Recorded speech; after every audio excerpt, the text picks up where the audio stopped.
This little bar is in the way. It's keeping you from pressing the keys all the way down. So what you do is you can move this a little bit. Actually, if you plop it down, it usually solves it.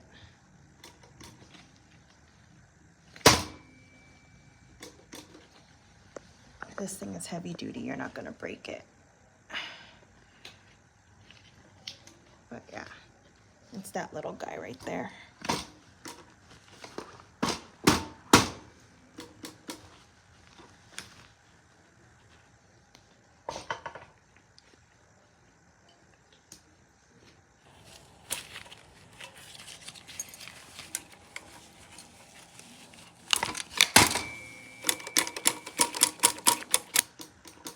I think what I need to actually do is take a tiny little screwdriver to this piece right here, move it down this way, tighten it so it stays in place, and that way when you press the keys, now they're hitting all the way.